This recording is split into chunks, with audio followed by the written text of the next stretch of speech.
चार बहू का गर्मी में एक कमरा।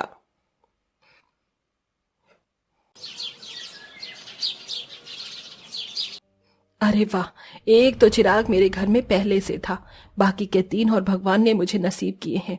आ जाओ मेरी प्यारी बहू, मेरे इस छोटे से घर में तुम्हारा स्वागत है। हिमानी बहू, चल अपनी तीनों देवरानियों की जरा आरती तो कर। जी माँ। हिमानी ने बड़ी ही खुशी खुशी अपना तीनों नई नवेली देवरानियों की आरती कर उनका गृह प्रवेश करवाया। लेकिन हिमानी ये नहीं जानती थी कि वो कौन सी आफतों को अपने घर में बुला रही है। नई बहुओं का पहला दिन तो कुछ इस तरह से बीत गया। तीनों ही हेमा की छोटी बहुएं अमीर घरानों से थीं, जो दहेज में अपनी हर तरह की सुविधा का सामान लेकर आई थीं।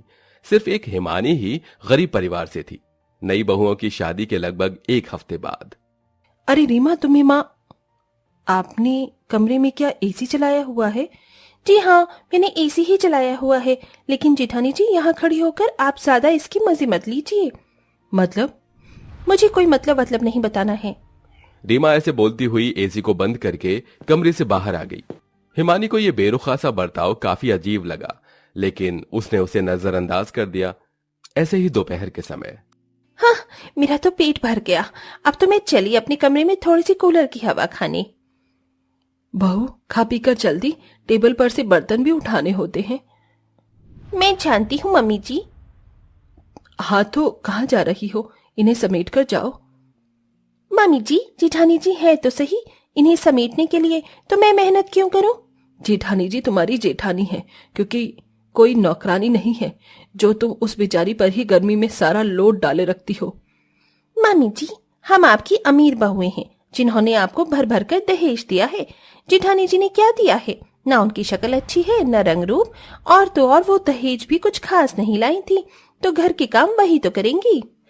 उल्टा अपनी सास को ही समझाकर सावित्री अपने कमरे में चली गई। तीनों छोटी अमीर बहुएं यही करती थीं। सारा सारा दिन बेचारी हिमानी ही कामों में लगी रहती थी और तीनों अमीर बहुएं अपने अपने कमरों में कोई एसी चलाकर तो कोई कूलर पंखे में ही अपना समय गुजार देती थी। हिमानी के कमरे में किसी भी तरह के कूलर और एसी की सुविधा नहीं थी। एक पंखा उसके कमरे में लगा हुआ था जो ठीक से हवा नहीं देता था। ऐसे ही सिलसिला जारी था। तीनों देवरानियां गर्मी में अपने कमरों में से निकलती भी नहीं थी और बेचारी हिमानी ही पागलों की तरह घर के सारे काम करती रहती थी। हिमानी, कहाँ जा रही हो? माँ जी, मैं खाना बनाने जा रही थी। तू खाना क्यों बनाएगी? सुबह से सारे काम तू ही कर रही है।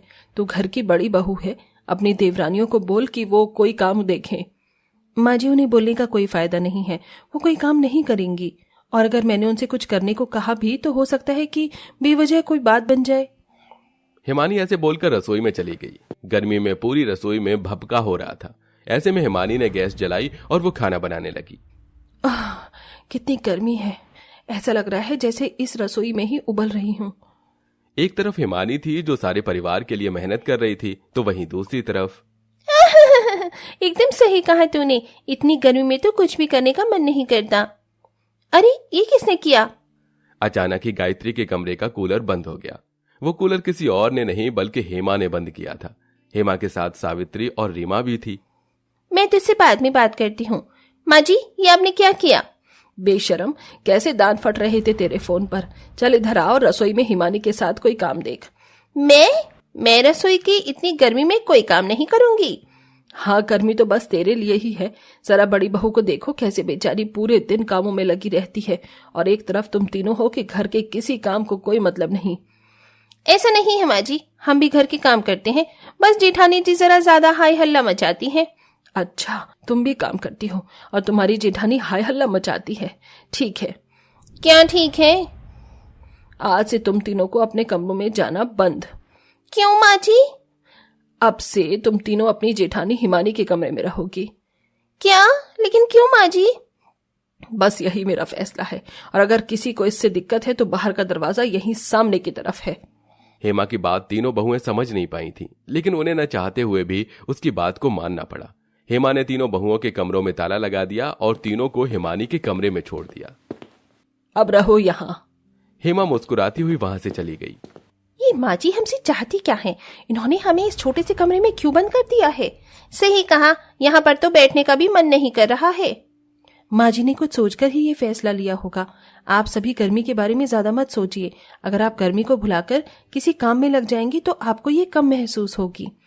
तुम तो बोलो ही मत, काली कल्लो जेठानी जी, ये जो भी हुआ है सब कुछ आपकी ही वजह से हुआ है। तीनों देवरानियां अपनी जेठानी पर भड़कने लगीं, लेकिन जेठानी कुछ नहीं बोली। आखिर में गर्मी से परेशान होकर तीनों अमीर बहुओं ने किसी न किसी काम में ही लगने का फैसला लिया। मैं तो जा रही हूँ ठंडे ठंडे पानी से बर्तन धोने। मैं भी कोई काम कर लेती हूँ, कम से कम इस गर्मी से तो ध्यान हटेगा। तीनों ही बहुएं कामों में लग गईं। ये देख हेमा काफी खुश हुई। इसी तरह से रात हो गई। हेमा के चारों ही बेटे शहर से बाहर काम करते थे, वो भी घर पर नहीं आए। और माँ जी रात हो गई है, अब तो हम अपने कमरों में जा सकते हैं ना? नहीं, बिल्कुल नहीं। क्या मैंने बोला कि तुम अपने कमरों में चली जाओ? लेकिन माँ इतनी गर्मी है, हम जेठानी जी के कमरे में नहीं सो पाएंगे। मैं नहीं जानती, जैसी भी हो मैनेज करो। ऐसे बोलकर हेमा अपने कमरे में चली गई। चारों बहुएं एक कमरे में ही चली गईं, जिसमें हिमानी तो सुबह की थकी हारी बिस्तर पर लेटते ही सो गई, लेकिन तीनों अमीर बहुएं बहुत गर्मी लग रही है, मैं कैसे सोऊं?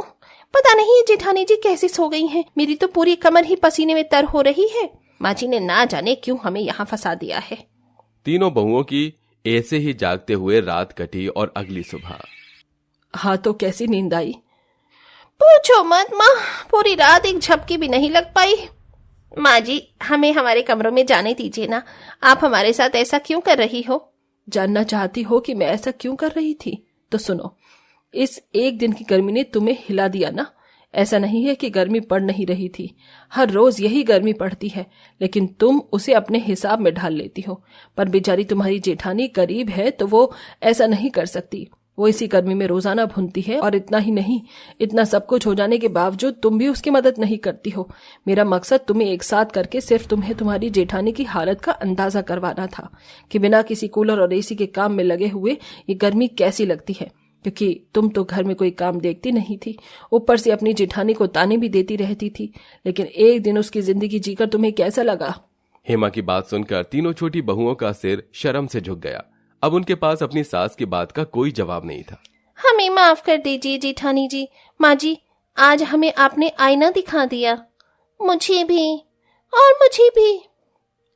अरे नहीं, ये आप सभी कैसी बातें कर रही हैं? मुझे किसी की माफी नहीं चाहिए। जेठानी जी अब से हम भी आपके कामों में आपकी मदद किया करेंगे, और आप चाहें तो हमारे साथ हमारे कमरों में रह सकती हैं। तुम्हारा शुक्रिया गायत्री। अब तीनों देवरानियां अपनी जेठानी की घर में अहमियत और जगह को समझ चुकी थीं। इस दिन के बाद से फिर कभी तीनों बहुओं ने अपनी जेठानी को परेशान नहीं किया। अब वो सभी मिलजुल कर सारे काम किया करते थे और खुशी खुशी रहते थे।